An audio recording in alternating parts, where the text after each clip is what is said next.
Eu sempre fico interessado quando encontro um mosteiro no alto de uma colina, porque as colinas elevadas eram o lugar de adoração do paganismo. Era onde faziam os sacrifícios aos deuses pagãos. É interessante que todas as catedrais do mundo foram construídas em locais pagãos. Até mesmo o Vaticano. O Vaticano foi construído num lugar pagão de adoração. Nada mudou. Então, quando eu cheguei até este lugar, no Oriente Médio, então eu comecei a procurar pelos lugares antigos de adoração e eu estava certo. Aqui, por exemplo, estão os 3 arcos. Isso significa que havia sacrifícios antigos aos deuses pagãos aqui. E é interessante que Maria está sempre numa caverna. Em Fátima, ela está numa caverna. Em Lourdes, ela está numa caverna. E o Papa faz visitas a essas cavernas. E ele adora nessas cavernas. Assim como Osíris representava o sol no folclore egípcio, Ísis representava a lua. Mas a verdade é que Osíris representa o macho, os poderes ativos e generadores da natureza, enquanto Ísis representava os poderes femininos passivos ou prolíficos. Então isso tudo é um tipo de adoração à natureza. E essas pessoas ficariam felizes na Gruta da Boêmia, adorando as árvores. A revelação templária identifica Ísis como a Madonna Negra. A autoridade para fazer isso vem do antigo líder do priorado de Sião. O culto da Madonna Negra é central para o priorado de Sião. Para eles, pelo menos, não há dúvida alguma sobre o significado da Madonna Negra. Osíris, vejam vocês, era branco e preto. Ele era adorado como negro e adorado como branco. E Maria é adorada como uma Madonna negra e uma Madonna branca. Então nós temos todas essas nuances interessantes. Os hititas também usavam o símbolo da meia-lua e da divindade solar.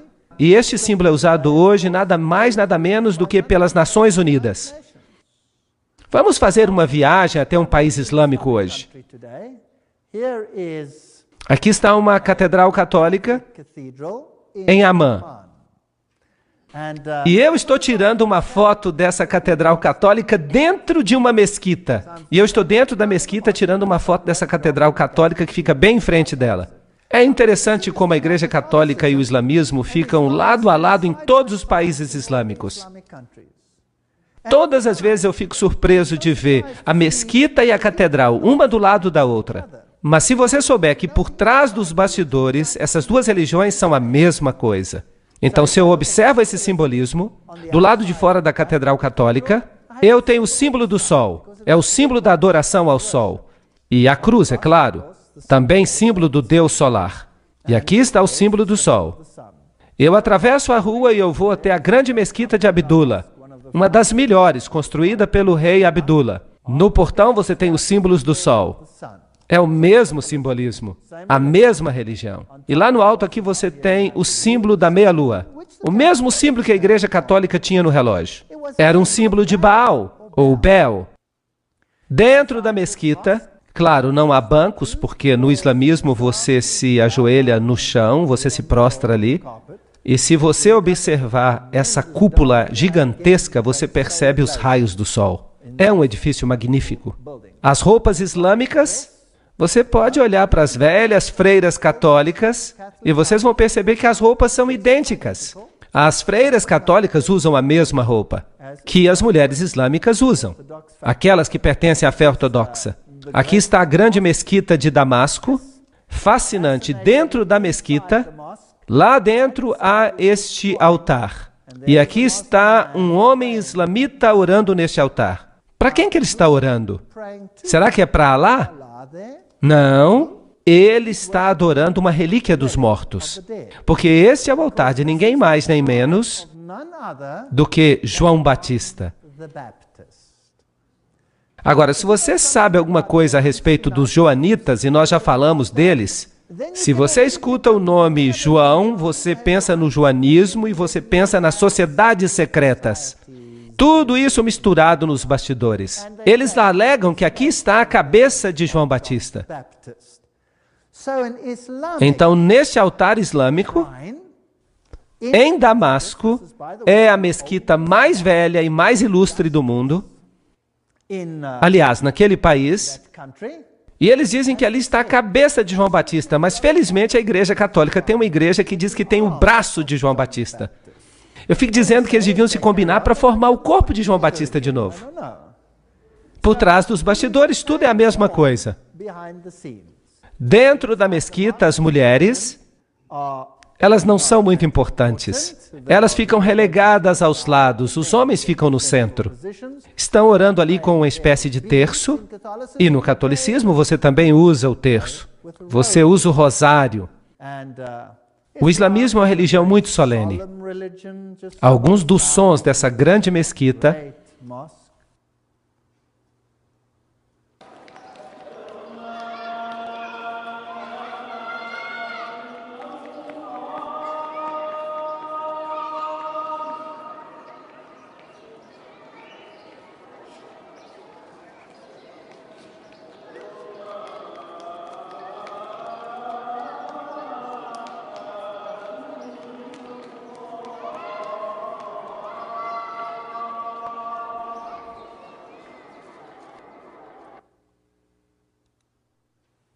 Que outra grande religião tem um sacerdócio exclusivo dos homens? A Igreja Católica Romana. Tudo é o mesmo. E aqui você tem a mesma posição no mundo islâmico. O olho que tudo vê do islamismo. Esta é uma estrutura muito proeminente que é usada em todo o islamismo. E você não vai encontrar um único táxi sequer num país muçulmano que não tenha um olho que tudo vê. Usado como proteção. E é claro que também é usado no catolicismo. Ele está no dólar americano e em todos esses lugares interessantes. Aqui está o olho de Hathor, o olho de Osíris.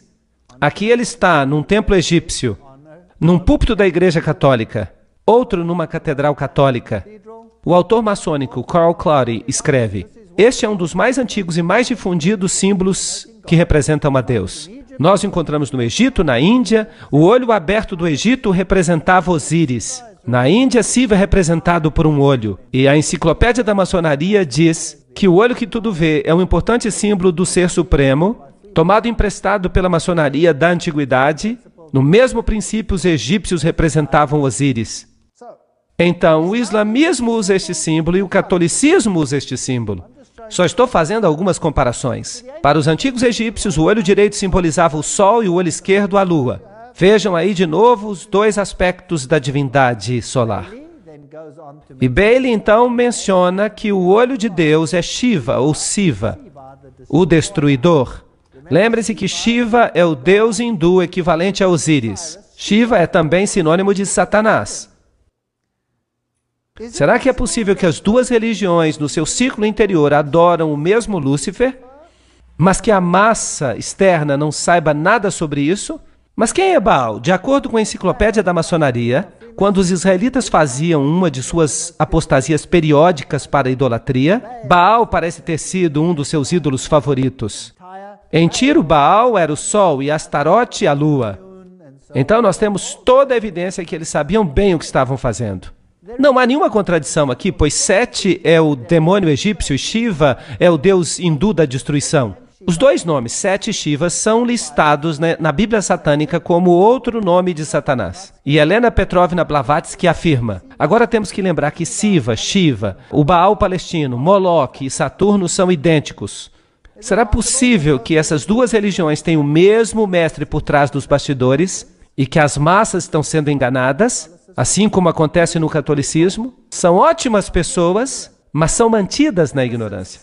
E a sinceridade dos muçulmanos, ainda que enganados, desviados, porque fazem parte das massas, catecúmenos. Helena Petrovna Blavatsky liga Sete a Satanás, Hermes, o deus da sabedoria, também chamado Tote, Tate, Sete e Satã.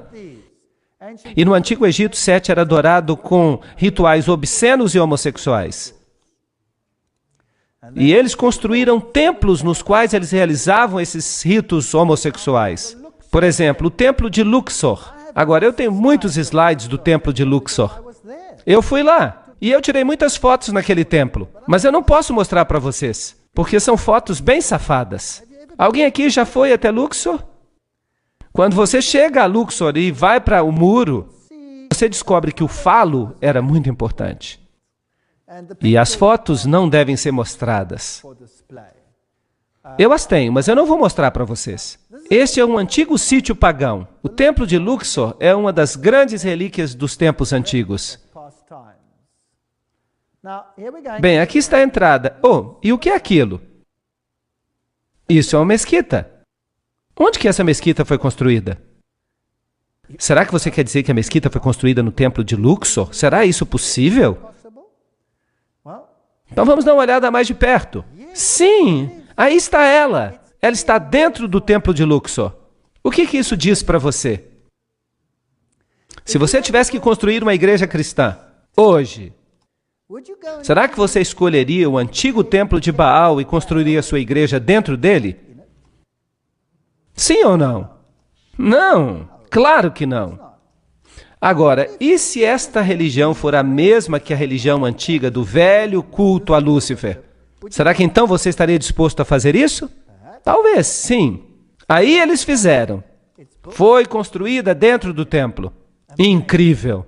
Sobre as ruínas. Agora vamos dar uma chegadinha no templo de Baal em outro país. No Líbano.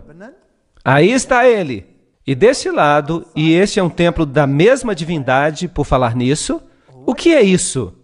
É uma igreja católica romana. No mesmo sítio, uma igreja católica. Aqui está a cruz e ali está o templo de Baal. Por que construir no mesmo sítio? Bem, eles têm os mesmos rituais. O catolicismo faz, o Islã também faz. Será que há um objetivo com isso? Se nós visitarmos algumas das igrejas católicas mais famosas, este aqui é o santuário de onde Maria supostamente ascendeu aos céus. Trata-se da grande catedral de Jerusalém. No chão você tem o grande círculo solar com todos os signos do zodíaco. E vocês sabem que Deus proíbe isso? Deus proíbe. E aqui está o lugar onde se deitou Maria. Antes de ela subir, é claro, para o céu. Ela não ficou morta ali. No chão você tem alguns símbolos pagãos. Você tem todos esses símbolos interessantes de suporte à hóstia e pentagramas de cabeça para baixo, tudo símbolo de Lúcifer. E então, nesta pintura, uma estrela interessante. De fato, nada mais são do que dois quadrados, um dentro do outro. E é com frequência que as divindades pagãs eram assim representadas. Dois triângulos, um dentro do outro, ou como dois quadrados, um dentro do outro. E esses dois quadrados, um dentro do outro, são representações de Ísis e Osíris. Vejam que estão dentro de uma igreja católica dedicada a Maria. Também no chão daquela catedral católica romana, você tem um barco, você tem as ondas, você tem o Quirô, e você se lembra que o livro Morais e Dogma nos disse que trata-se de um símbolo de Osíris. Isso significa que é um símbolo masculino fálico, e o barco representa o útero. É uma representação muito safada, mas num ambiente agradável. Ninguém saberia o que isso de fato significa. Ninguém poderia imaginar que aquele é um símbolo obsceno, a menos que você leia o que os maçons dizem a respeito dele. Isso não é interessante? O barco com o seu mastro na meia-lua era também a mesma representação. Aqui está uma catedral católica romana, construída como um barco fenício. Agora, o que um barco fenício tem que ver com a igreja católica romana? A menos que ele represente o útero. Vamos pedir a Albert Pike que explique isso para nós. Albert Pike escreve que Ísis e Osíris, os princípios ativo e passivo do universo, eram geralmente simbolizados pelas partes genitais do homem e da mulher. O lingam da Índia era a união de ambos, bem como o barco e o mastro, e o ponto dentro do círculo. Tudo expressando a mesma ideia filosófica da união das duas grandes causas da natureza. Blá, blá, blá. Bem, nós estamos no caminho certo. Nós estamos descobrindo essas coisas na Igreja Católica. Dentro deste Templo dos Cavaleiros, nós já estivemos aí antes, mas agora eu quero mostrar outra coisa. Lembram-se que da última vez eu mostrei a águia de duas cabeças? Mas agora eu quero mostrar para vocês o chão. Opa! O que é isto? Esta é uma estrela de 8 pontas. Agora, o que esta estrela representa? Bem, aqui está a estrela do Islã. Não é interessante? As duas estrelas são idênticas. As estrelas do Islã em formas diferentes. Então, nós descobrimos que há estrelas do Islã na Catedral Católica especialmente dedicada a Maria, e nós também a encontramos no mundo islâmico. Agora, como é que esta estrela foi criada? É simplesmente um quadrado dentro de outro quadrado. Aí está. Agora, se você quer a estrela de Davi, você pega um triângulo, coloque dentro de outro triângulo, e aí está. São símbolos sexuais, são símbolos ocultistas. Agora eu vou dizer para vocês a história interessante de um homem que disse que era um jesuíta, Alberto Rivera. E ele alega que o cardeal Bea, general jesuíta, lhe deu instruções pessoalmente sobre a origem do Islã. E de acordo com Rivera, a Igreja Católica começou o islamismo com o propósito de dominar os árabes e garantir a segurança de Jerusalém. Fascinante. Isto é altamente ridicularizado na literatura. Claro, nada assim pode ter acontecido. Deixe-me fazer uma digressão, uma especulação. Quem veio primeiro, o catolicismo ou o islamismo? O catolicismo chegou primeiro. E o catolicismo tinha um grande problema. A Igreja Bizantina, no início, estava do lado de Roma, não havia dificuldade. De fato, o imperador bizantino elevava o pontífice romano, considerando o corretor de todas as heresias do mundo. Então, sim, a Igreja Bizantina e a Romana eram a mesma igreja no início. Mas depois de 1000 anos houve uma separação entre a Igreja Ortodoxa e a Católica. O patriarca ortodoxo se recusou a aceitar a supremacia do bispo de Roma. Então houve guerra entre esses dois grupos. E essa guerra continuou até depois da Revolução Russa. Mas agora a Igreja Ortodoxa começa a dizer, nós nos desculpamos. Desculpe. Então isso foi resolvido. Mas nos primeiros séculos do domínio católico, qual foi o grande problema do catolicismo? Quem era o problema? Os verdadeiros cristãos. Os verdadeiros cristãos, porque o cristianismo tinha se espalhado no Oriente Médio. Não seria bom se estes supostos cristãos de Roma pudessem conseguir uma organização que erradicasse o cristianismo, substituindo-o por uma outra forma da sua própria religião, fundando uma organização. E eles são bons nisso. Quem foi que os jesuítas criaram? A maçonaria, para fazer sua obra. E eles então banem a maçonaria para que, se alguma coisa acontecesse, eles podiam dizer, bem, não fomos nós, foi a maçonaria. Ou então eles põem a culpa nos judeus. Não somos nós que governamos o mundo, são os judeus. É o sionismo, mas de fato é o catolicismo. Agora, se o mundo ocultista quer obter o controle e o mundo ocultista controla Roma, por que não ficar tudo sob o controle do ocultismo? Não seria interessante? Eu só estou especulando. Eu não posso provar isso. Eu só estou dizendo o que Rivera disse, mas infelizmente ninguém deu crédito a ele. Então vamos olhar o que está acontecendo. Fátima é um lugar muito interessante, porque no passado o islamismo controlou a Espanha e Portugal. E aqui está o Papa em frente da estátua de Fátima. E vejam que aqui está o Templo de Fátima. O membro do Vaticano, Dr. Malaquias Martin, disse que, baseado numa mensagem de Maria numa visita pessoal, o Papa João Paulo acredita que chegará o dia quando o coração do islamismo, já afinado com as figuras de Cristo e da mãe de Cristo, Maria, receberá a iluminação. Iluminação, eu gosto dessas palavras. Elas têm um som agradável que ele precisa, uma segunda Fátima, na qual eles o reconhecerão como vigário de Deus na terra. Então, quem precisa ser reconhecido como vigário de Deus? O Papa deve ser reconhecido como vigário de Deus. Então, com os companheiros de viagem, como a Igreja da Inglaterra, a Igreja Episcopal e outras semelhantes, o Papa poderá ser adorado como o Pai Santo e Infalível por mais da metade da população mundial. Eu gostaria de corrigi-lo. Toda a população mundial. Mas isso está além do que eu quero dizer.